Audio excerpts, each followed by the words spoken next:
Chapter 2, Going Back to Cali. I was now flying back from New York to Los Angeles every other week, taking over Joseph's responsibilities at the firm in Beverly Hills.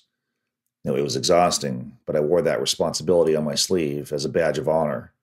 Valentina and Cortez always flew with me, which in many ways was nice because we got to see Isabella more often. Valentina was homeschooling Cortez during that time, which made our frequent family commutes to the West Coast possible. But over the next several months, it had become very apparent that commuting coast to coast was neither a practical nor an enjoyable way for a young family to live long term. 4 years ago, Kane, the young man I met at Madre's Coffee, relocated to New York City to become my intern. I hired him as my driver, providing him some part-time income during his unpaid internship. I took him to lunch every day, and I tried to help him financially in any way I could without removing the sweat equity required to succeed at my firm. I wanted to mentor Kane the way the icon and Joseph had mentored me. He was driven and hungry and did whatever I told him to do. I had personally mentored Kane over the last 4 years, and to no one's surprise except his own, he became the top revenue-generating advisor at my firm. One evening, I invited him over for dinner at our home to discuss our next moves. As dinner came to an end, I said, "I'd like to propose a toast. Kane, you've come a long way since we first met at Madre's Coffee Shop years ago in Los Angeles, and you've certainly lived up to the origin of your name. You are indeed a battler." Kane smiled, slightly blushing. With my responsibilities of running both our New York office as well as our Beverly Hills office, it's beginning to take a toll on our family. Cortez is starting 4th grade next year, so Valentina and I have decided to relocate our family to Los Angeles, and I want you to run our New York office. I'm offering you a new position, Kane, managing partner. "Oh my God, Vincent, are you serious?" Kane exclaimed. "You've really come a long way. In fact, you kind of remind me of a young, hungry kid that met the icon in the same coffee shop you met me at. That kid was really rough around the edges, and he had no experience whatsoever, but the icon took a chance on him, and it paid off for everyone," I said. Kane knew that scrappy young kid I was referring to was me. The circumstances were so similar, but there were several significant differences. One, the age gap between Kane and me was much less than it was between me and the icon. Two, the level of success the icon had achieved when we first met had far surpassed what I had achieved when I met Kane. And three, the icon was so much wiser than I was at this point in my life. I still had so much to learn, and with my two main mentors having passed away, I knew I had a long road of personal and professional development ahead of me.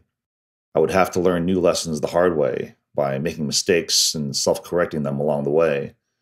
I was nervous about letting Kane run the New York office while I relocated my family to California, but I knew it was a necessary move. Joseph was such a hands-on leader that his mere presence in the office created a certain energy, and in his absence, I knew I would have to fulfill his role in that capacity in the Beverly Hills office. We began looking at homes in Beverly Hills and Brentwood, as well as high-rise penthouses along the Wilshire corridor. I was so used to the New York City lifestyle that high-rise living had grown on me, but Valentina and I thought Cortez might enjoy having a big backyard.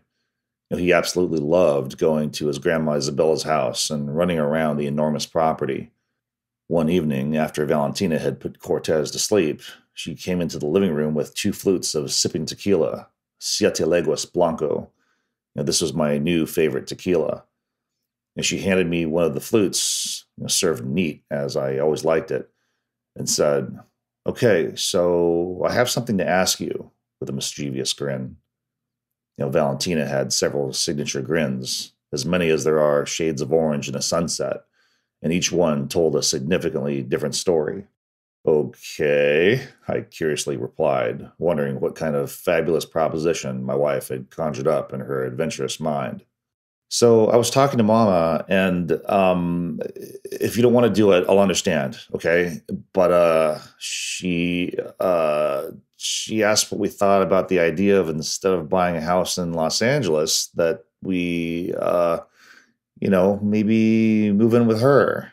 If you don't want to do it, I'll understand, okay? But what do you think about that?" she hesitantly inquired. I started laughing hysterically. I knew Valentina so well. One of her most admirable qualities was the pride she carried of doing things on her own, something we shared in common, something we bonded over so deeply. She knew that my pride might prevent me from living in a house that I didn't buy myself, but I learned that my ego was far less important than what was best for my family. It would be amazing for Cortez to grow up with his abuela living in the same house. And it would also be great for Isabella to spend that kind of time with her grandson as well. She adored him so much. He was, after all, her only biological grandchild.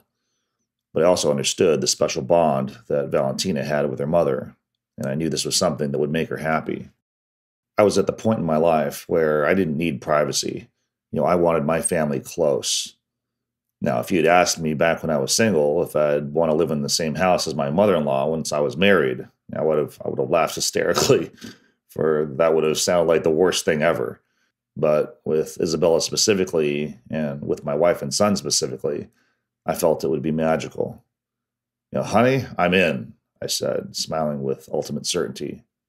Really? Are you sure you'd be okay with this? I know it's not what you envisioned, and it might not be ideal for you because I know you like your privacy sometimes, but are you sure? Are you really sure? Valentina asked, the way a child asks if it's okay for them to open their Christmas presents on Christmas Eve instead of Christmas morning.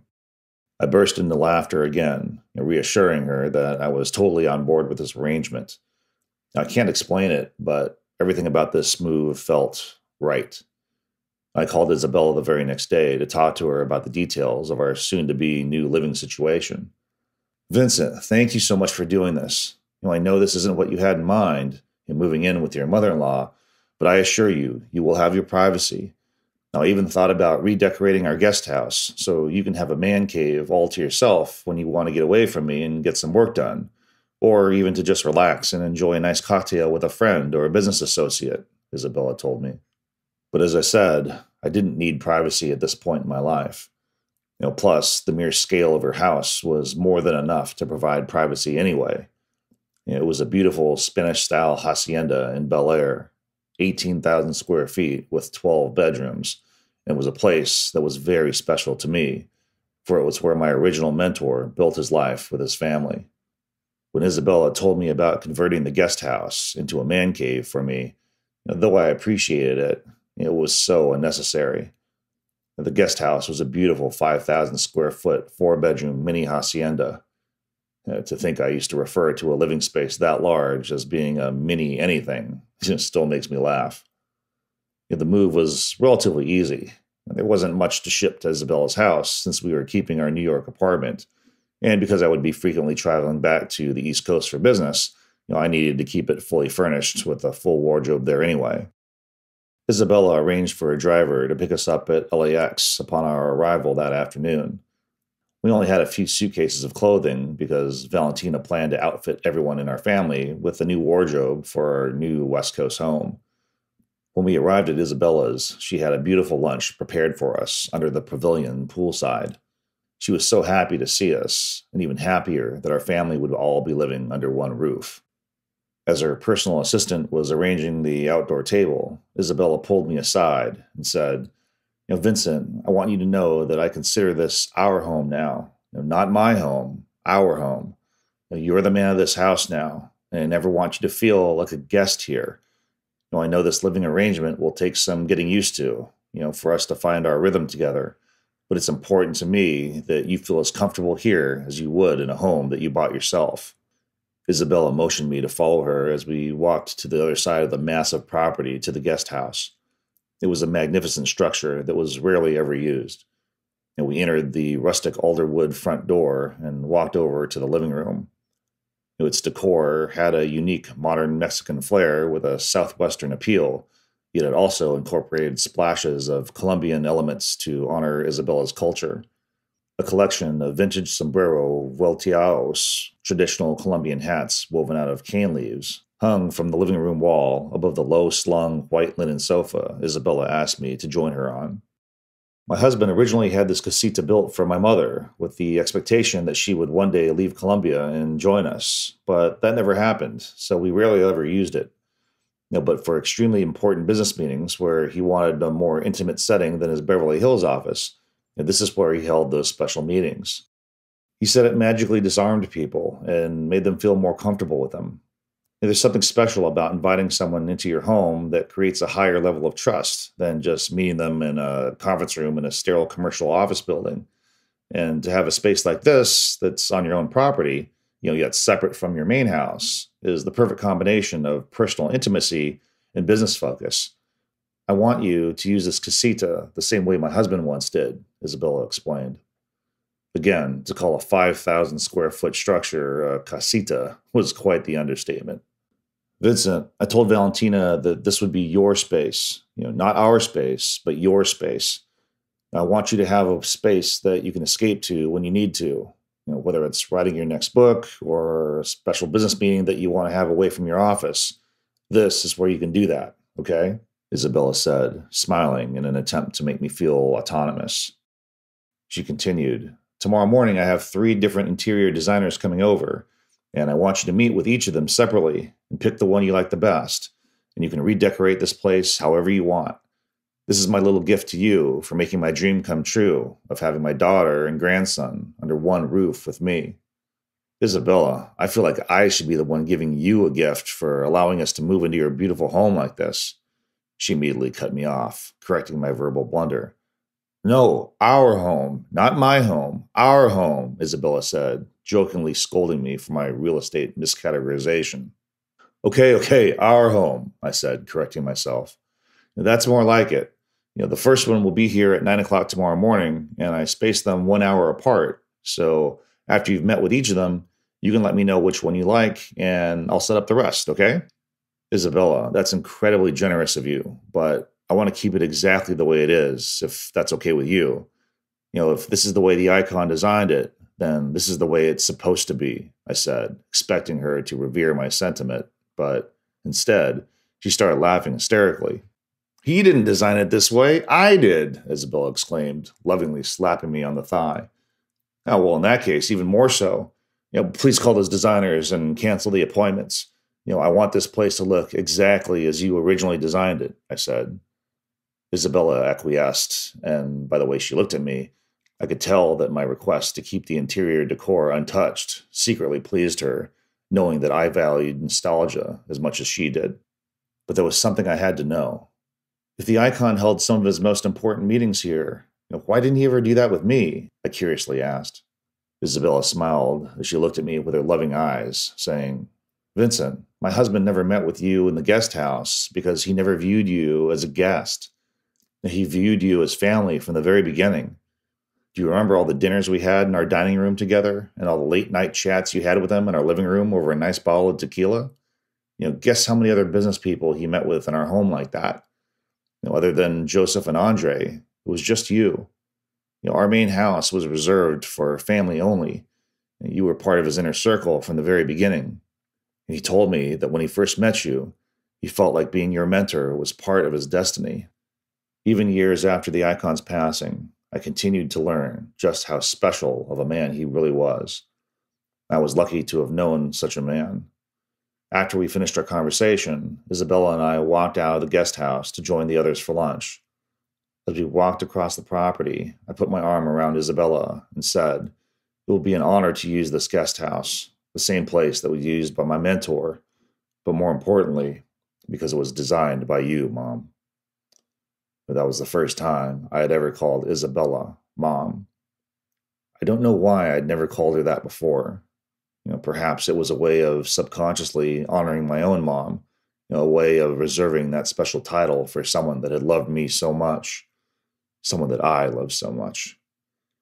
And just as Isabella promised to make sure I had the privacy I needed, it turned out that I neither needed nor wanted any privacy. And though we were already family, we were now a family that lived under one roof. My business trips to New York now became solo missions as my family stayed behind in Los Angeles. We enrolled Cortez in a private school in Beverly Hills, and Valentina's days of homeschool teaching came to an end. Though she never complained about it, I know that it was somewhat of a relief for her to step out of that role and just focus on being a mother and co-running our household with Isabella. Knowing that Isabella was there to help Valentina with Cortez gave me peace of mind, though I knew Valentina didn't need help with anything. She had homeschooled Cortez for the first, second, and third grade and had a level of teaching skills that was beyond human. But of course, she was a great teacher, for she was the daughter of the greatest teacher ever, the icon. In many ways, Joseph's death and our residential relocation to the West Coast brought our family even closer together.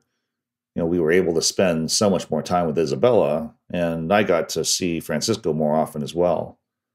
I learned to search for the silver lining in every tragedy in pursuit of discovering the collateral beauty. Without this ability, tragedies and struggles in life can destroy a person. But having the perspective and ability to reframe these hardships, contextualizes them, giving you power over them as opposed to them having power over you. Instead of allowing myself to feel like a victim due to the challenges and curveballs life threw at me, I trained myself to look at them as opportunities to grow as a person. I was taught so many lessons by my mentors, the icon Joseph and Francisco, and it was my duty to pass these lessons down to Kane, my protege. It was a way for me to honor my own mentors and perpetuate the icon's legacy. My mentors always viewed our inner circle as more than just business associates and friends, but instead as family. It was now time for me to induct the most recent addition into our family, my new little brother, Kane.